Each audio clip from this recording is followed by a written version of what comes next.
No one knows what the future holds, but if a new house is in your future, I can help from a safe distance. I'm Nick Acosta, your downtown expert, and I'm hosting safe and sanitary open houses. Nothing is different except for temperature checks at the door and masks are required. But it still smells like there are fresh baked cookies in the oven. So come on by one of my safe and sanitary open houses, and I'll say welcome home from 6 feet away.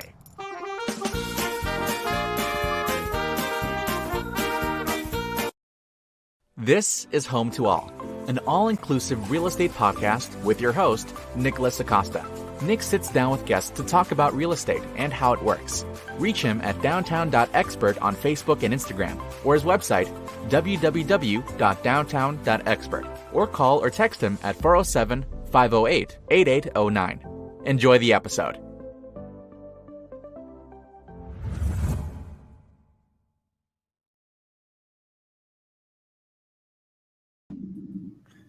Hello, everybody. This is Nicholas Acosta with the podcast Home2All, an all-inclusive real estate podcast, coming to you from St. Petersburg, Florida. Today, I have an incredible guest. Very grateful that you've accepted our invitation, Mr. Mike Twitty, Pinellas County Property Appraiser. Hello, sir. How are you? I'm great, Nick. Thanks for having me. I appreciate it. No worries. So, as we know, last year, 2020, was a challenging year for the world in general. And also for Florida, but we've seemed to be pretty resilient in the state. And then also in Pinellas County, which I was born and raised in. And I just wanted to find out for our listeners and our viewers, what do the property values look like for 2019 going into 2020? And then what's predicted for 2021? Sure. Yeah, and I'm proud to be a Pinellas resident, born and raised myself. Actually born in St. Pete, and then have lived around Mid-County most of my life. So very honored to be here and love representing the people of Pinellas here in my hometown, or my home county, I should say. So yeah, it's been an interesting ride. And my background in coming into this office, I was in the private sector for 27 years and led an appraisal company. So we were very active, full service, residential and commercial. So I've worked not only all around Pinellas, but around the state and even out of state. So it's been interesting coming into this position on the government side and looking at the ad valorem world. So it's allowed us to look at a lot of big picture things. So, back when the pandemic first hit and I had county administration coming to me, and they were concerned about what the tax roll was going to look like going forward. And the crystal ball was very cloudy out of the gate. We didn't know what the impacts were going to be from COVID. And fortunately, like you said, Florida has been very resilient, and we've had this big kind of shuffling of the deck and musical chairs going on all around the country, with people relocating and reevaluating their lives, really, and deciding where they want to land and where they want to own their real estate and live their life. So Florida's been a beneficiary of a lot of that. And we've really seen that on the residential side.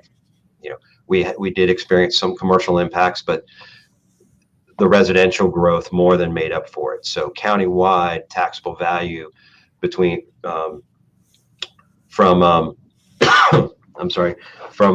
2019 to 2020 increased up to 6.6%. And actually, I'm sorry, that'd be 2020 to 2021, because we're looking at January 1 of 2021. So we're leaning on, I want to make sure people understand this. We use, when we're valuing on January 1 of 2021, that's our effective date of appraisal. We're using 2020 data to do so. So we're always behind. We're always in arrears in that respect. So that benefits the property owner or taxpayer in a rising market, because we're always lagging behind, which creates some of that gap typically between where we fall and where the market is. But overall, countywide, that taxable value growth was 6.6%. In St. Pete, it was 7.9%. So it outpaced the county as a whole. You had about $309 million of new construction in the city of St. Pete for this past year. That's down a little bit. It was around $400 million in the prior year. but that oscillates from year to year, just depending on how many projects are going on. And obviously, we know there's still a lot in the pipeline and a lot under construction, a lot coming your way down there in St. Pete. No, most definitely. Like you mentioned that you were born and raised in St. Pete as well, and of course in Pinellas County. That's where I grew up. I was born at Bayfront, well now Bayfront Health, back in the 80s, and yeah, I would just say that St. Pete has done like a complete 360. Like my whole family was born in Tampa Bay, grew up in Ybor City. They did, and St. Petersburg used to be considered a suburb of Tampa back in the day, Right. but that is now St. Pete, as you know, stands on its own leg. We still have Tampa and Clearwater nearby helping each other. We're all helping each other out in the metropolitan area. But St. Pete, for the first time, is standing on its own leg without the help of Tampa, just because it's gotten its what do you call it? Its growth here has been significant, and it's been done smart, very wisely, and it's just awesome what St. Pete's become. So. Absolutely. Sure. Well, I'm dating myself, but I'm a Mountain Park baby. So that was what Bayfront was called before it was Bayfront. And, and then, yes, you reflect on us, Pinellas County didn't always exist. It used to be part of Hillsborough County. So It was kind of cleaved off and became its own county, years ago. So yes, we are fortunate in this county. I mean, I think we have the greatest county in the state. I may be partial, but it being a peninsula on a peninsula, we're nearly surrounded by water. It's just a beautiful place to live. All right, sir. And so, we always talk about right now, especially with the real estate market being hot as it is in the entire country, especially in the state of Florida and definitely in Pinellas County. And we're known for a county that has always had very strong property values on a national level. People used to always talk about how Pinellas was always held its value when it came to property. But the question I have for you is, everyone's mind is about affordable housing and shortage of housing. So are there any programs in maybe specifically in the city of St. Petersburg for maybe, senior citizens or ones with low income? Anybody with low income out there? There was some legislation passed a few years back, and it was to benefit long-term seniors or long-term low-income seniors. So when I say long-term, it meant long-term residency. So they needed to be in a home for 25 years plus. They had to meet the low-income threshold, which in Pinellas County is right now around $32,000 a year, and then they need to be 65 or older, at least one of the residents. So there's a lot of qualifying factors there. Oh, and also the just value of their home, that the number that we hang on it needs to be under $250,000. So there's a lot of qualifying criteria, but if you meet those, the city council down in St. Pete voted to adopt this particular legislation exemption that was passed some years ago, but it has to be approved locally via resolution at each jurisdictional level. So the only two that had approved it up until this year were North Reddington Beach and Safety Harbor, and the city of St. Pete worked with me last year. We talked about it. We did the analysis form to see how much that exemption would impact their budget, and they decided to proceed forward. So that is an exemption that exists for the residents of St. Petersburg for 2021. We've had a bunch of those applications this year. We were proactive on it, and we went ahead and we did outreach to any of the seniors that already had the senior low income exemption, and we ran the values on their properties and looked to see if they were under that 250 mark, and we mailed all those residents and got them the application. So that a lot of people jumped on right after that. So that's been a great thing. I think it was a great move by the city, that they had quite a few people that did qualify. So that is out there. So, and there's still time. You can still do a late file on that up until we send our trim notices out in August. So if anyone out there listening is interested in applying for that, please go to our website or give us a call at our office. And don't worry about getting caught on hold, where our average on hold time is less than 9 seconds. So we'll get to you really fast and get them taken care of. No, that's awesome. Awesome news that you shared with us. I guess the other question that I was thinking about here is, there's a couple things, but the first one is, when it comes to now that we're, I guess, well, sort of in a pandemic, but kind of in a post-pandemic world, and especially the state being so resilient and our theme parks being reopened and hotels being reopened, the question I have for you is, I guess for Pinellas County, definitely for Pinellas County, what do you see the percentage for Pinellas County? Because I bought a house again in St. Pete. I left for a year and a half to Orlando and came back. But the question is what percent do you see for Pinellas, and maybe specifically St. Petersburg, in terms of real estate values increasing for this year? Well, what we're seeing so far for 2021, for single family, we're seeing countywide median sale price per square foot is up about 13% over last year. So it's stronger than it was last year so far year to date. And it's at 14% in St. Pete. That's awesome. So we'll see how things hold up the back half of the year. With as tight as supply is, with us having less than a month's supply of inventory, I don't see us having anything drastic happen. We still have the out-of-state buyers flowing in. We have a lot of out of county buyers coming in. What we're seeing is, roughly 43 to 45% of our buyers are coming from outside of Pinellas County. That's a mix of out of state and out of county, other Florida buyers coming in. So that's a lot of new transactions within our county, and that obviously ends up creating those resets of those Save Our Homes cap. One thing on that long-term senior exemption, I neglected to let people know that what that actually does is it exempts them from the St. Pete millage. So that constitutes about 30% of their tax bill. So if they do qualify, they'll see about a 30% reduction. That's awesome. So I know we didn't discuss this in pre-show or in advance, but this is kind of the burning topic on everyone's mind that they were asking me to ask. The question is, as Pinellas County and the property appraiser, what have you guys seen, or what is Pinellas County doing? And it's sort of a little off topic, but I guess it does affect property values in terms of the phosphate spill, as well as like the red tide smell and the fish that are dying in the waterways in Pinellas. Well, those events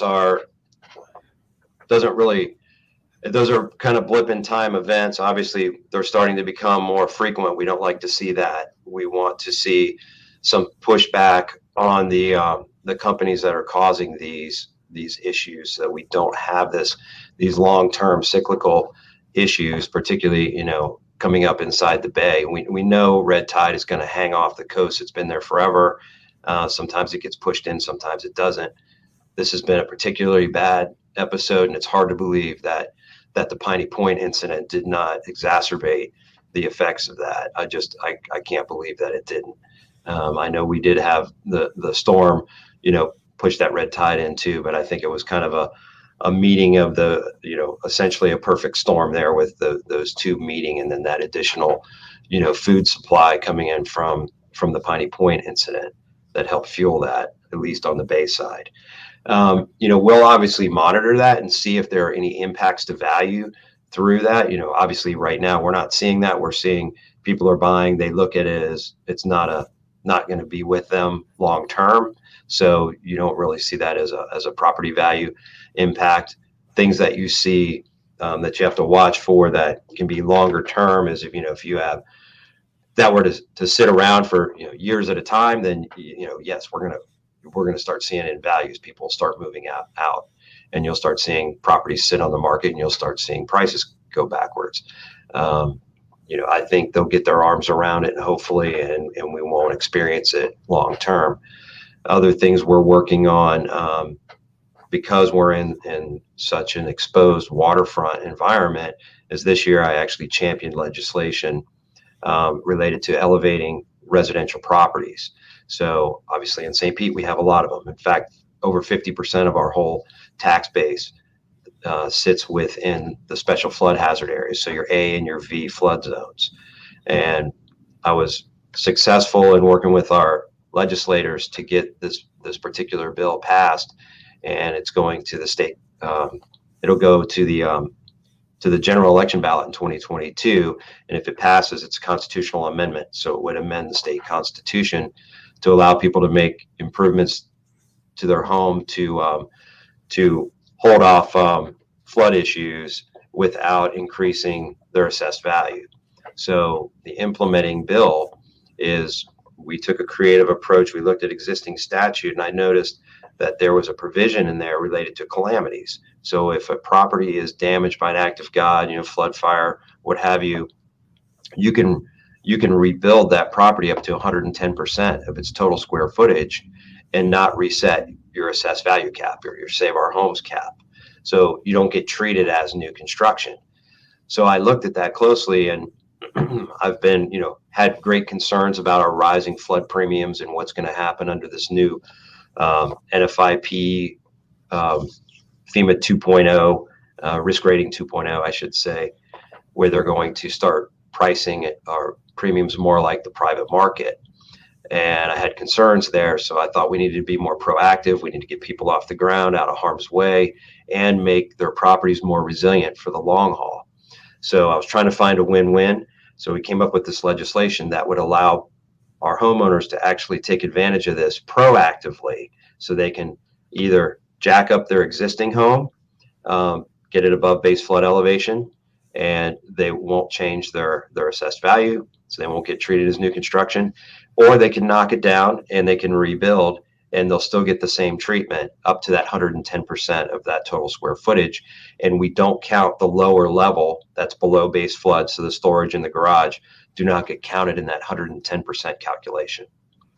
So we thought that was a good win-win, gives people an incentive to put private dollars in rather than having to rely on FEMA grants and things that take a long time and are hard to get. And we've got a lot of people that want to get up out of harm's way, but they start to do the math. And I know you've seen this, Nick. They start doing the math and they say, you know what? It's too expensive to go up or rebuild. I'm going to get killed because the property appraiser is going to treat me as new construction, and then I'm going to get a cap reset. So they weigh that out and they say, no, I'm just going to spend $200,000 remodeling the inside of this at-grade home, which is already, 40 or 50 years old, and it's sitting in the hazard area. And now we've put more dollars in harm's way. We haven't made our our housing more resilient. And if we have a storm, it's going to wipe that out. So this way they can do the math now, and it will hopefully tip the scale more in the way to make them make those decisions. No, that's awesome news. But how you guys are being proactive. It's definitely a very respectful thing very respectful that you guys are doing that, and very honorable thing to do, because it's something we are facing. I know they have been dealing with that, especially in South Florida, like Miami, downtown Miami. They've been working on that stuff already, because they're obviously a lot lower in that point near the Keys and stuff. So I guess one other passion of mine that I wanted to ask.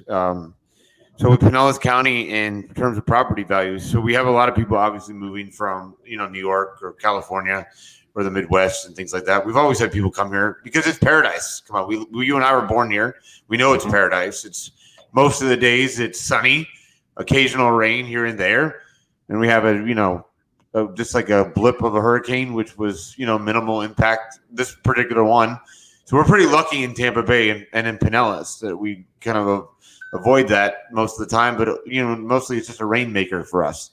But with that said, in terms of property values, I was just curious. My passionate thing, and I wanted to ask you, Mike, was I'm all for alternative. I mean, we have our roads, we have our bus transit. I know they just got starting up on the rapid bus transit with in Pinellas County here, Pinellas County Transit Authority.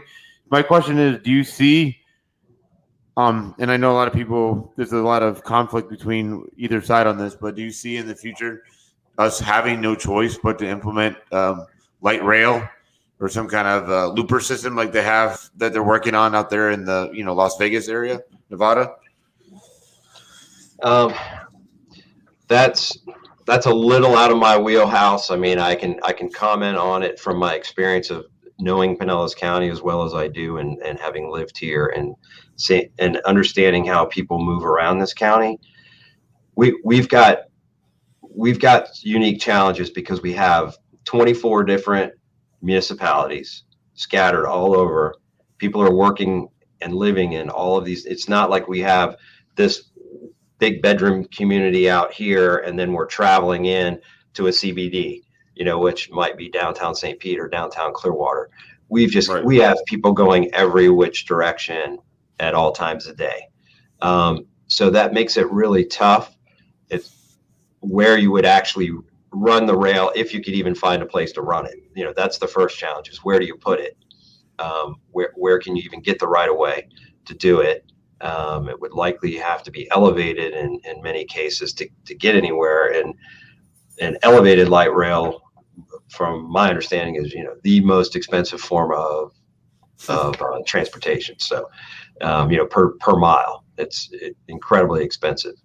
And then we've got all these technological changes that are coming forward all the time with our vehicles. So we really have to keep an eye on that, because is rail just an outdated mode of transportation for us as we move forward? I know Senator Brandis has been big on that, and he was way ahead of the curve. When people thought he was crazy that he was talking about an episode of the Jetsons or something, but now that stuff is starting to come into the realm of reality. So I think we need to keep looking at those, look at alternatives. The BRT system, it'll be interesting to see how that works out, what the ridership numbers are, because that's the other thing, is you can put these things in place, but we have to have people actually use them too.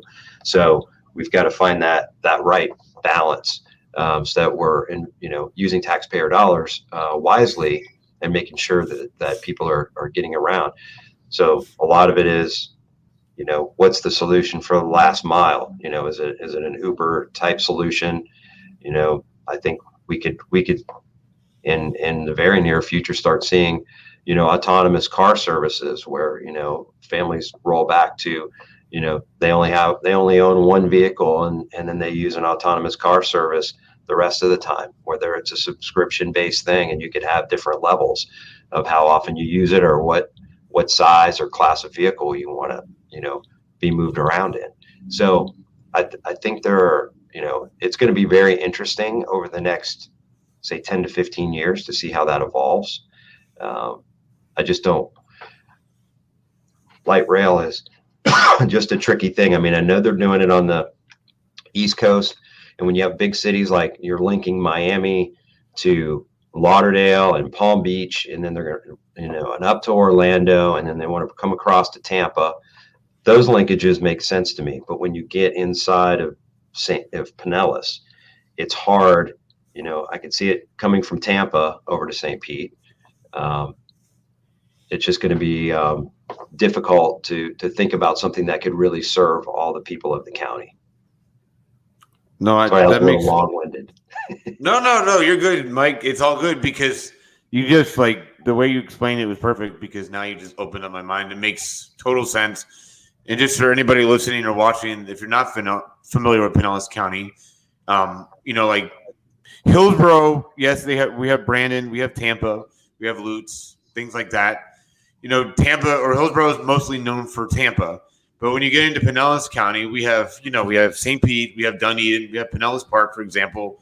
We have multiple, like you said, municipalities within this county. So there are so many municipalities with different road systems and different layouts of roads that I agree with you now on that if we did have something like when they built the system from Miami to Tampa or to Orlando, that probably the most sense that would make would just go to the downtown St. Pete and then maybe figure out a way to get to downtown Clearwater going up to the north.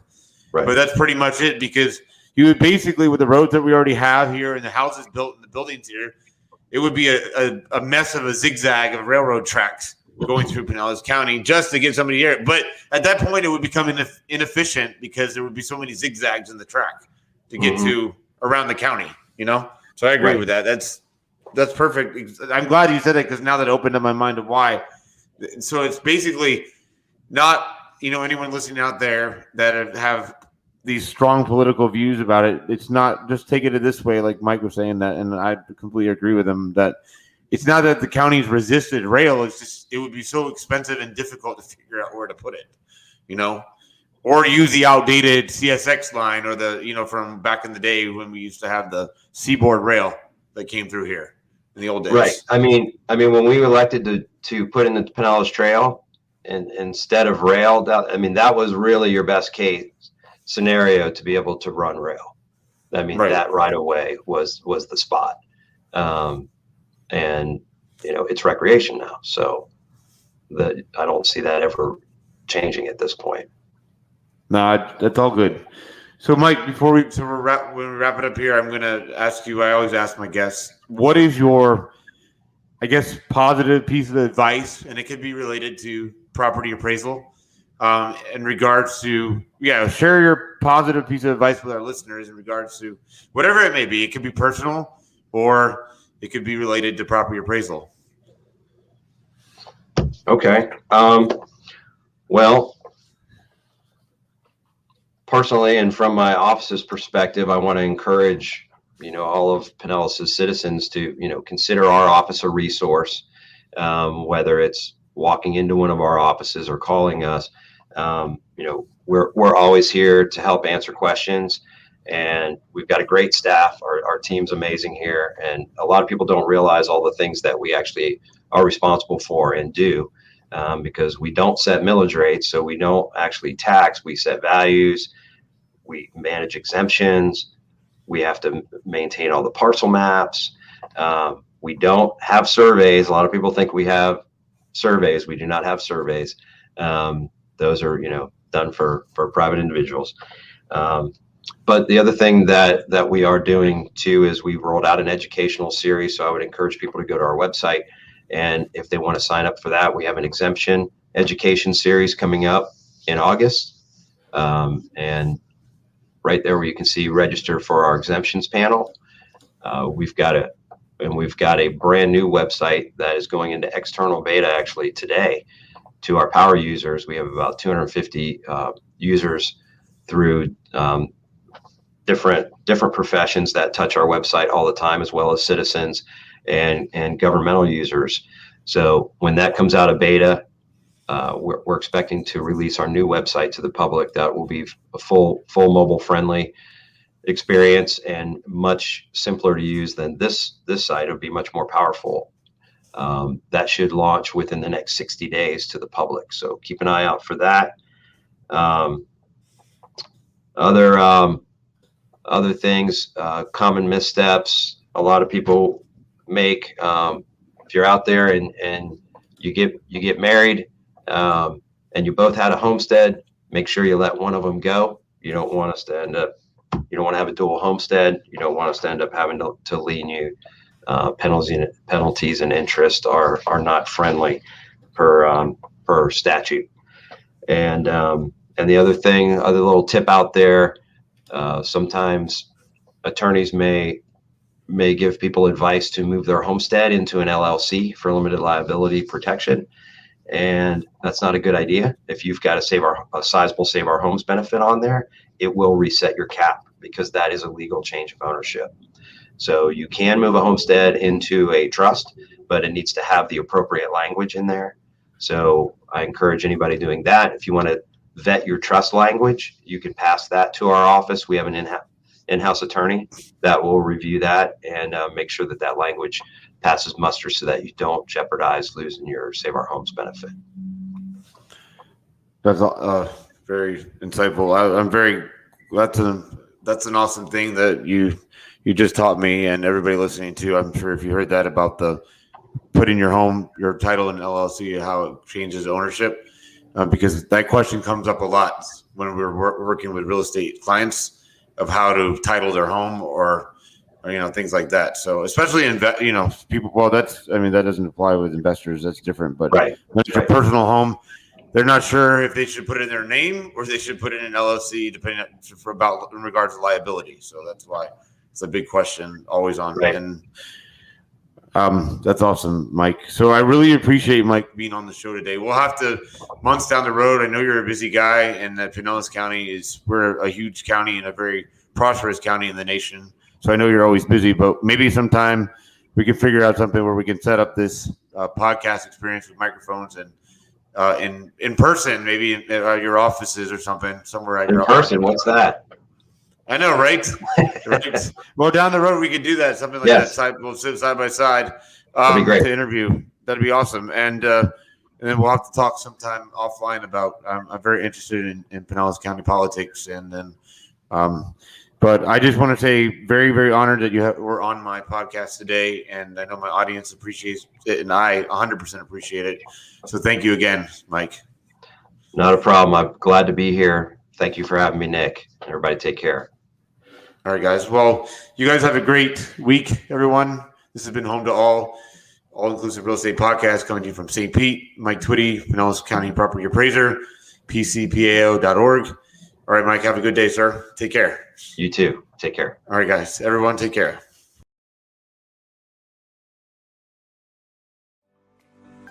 This has been Home2All, an all-inclusive real estate podcast. Find Nick on Facebook and Instagram at downtown.expert, and also his website, www.downtown.expert, or call or text him at 407-508-8809. Thanks for listening.